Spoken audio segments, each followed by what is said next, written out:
Visakhapatnam June 21వ తేదీన జరగనున్న యోగా డే మీద మంత్రి లోకేష్ సమీక్ష జరిపారు. ప్రధాని మోదీ వస్తున్న ఈ కార్యక్రమానికి 10,000 మంది పోలీసులతో భద్రతా ఏర్పాట్లు చేస్తున్నట్టుగా తెలిపారు. అలాగే ఎలాంటి ఇబ్బందులు లేకుండా ముందు జాగ్రత్త చర్యలు తీసుకోవాలని అధికారులను ఆదేశించారు. ప్రధానమంత్రి గారు ప్రతిష్టాత్మకంగా తీసుకుని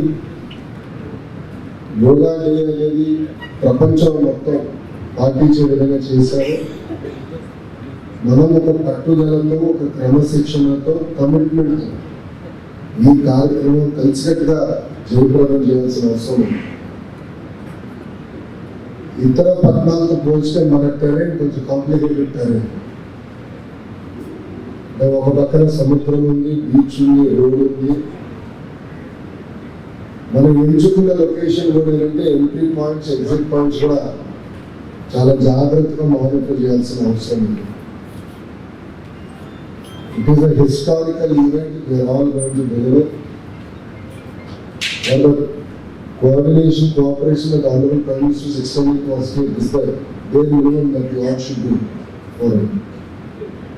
So I request and expect all of us to give it our best. We all should be positioned here. This is not merely a job, it is with commitment and passion that we should make it one of the largest and best ever program. ఇది కేవలం ఆంధ్ర రాష్ట్ర ప్రభుత్వానికే కాదు, ఇది ఆంధ్ర రాష్ట్ర ప్రజలకు సంబంధించిన కార్యక్రమం. ఇది ఒక పార్టీకి చెందిన కార్యక్రమం కాదు. అన్ని పొలిటికల్ పార్టీస్ ఈ కార్యక్రమంలో భాగస్వామ్యం అవ్వాలి. ఇది ఒక మెసేజ్ సమాజానికి. నేను ఇక్కడ చాలా మంది తెలుసు, యోగా ప్రాక్టీస్ చేసి చాలా మంది ఉన్నారు. యోగా వల్ల మెంటలీ, ఫిజికల్ చాలా ఫిట్ అవుతాం. అదే ప్రధానమంత్రి గారు మనకి ఇచ్చే డైరెక్షన్.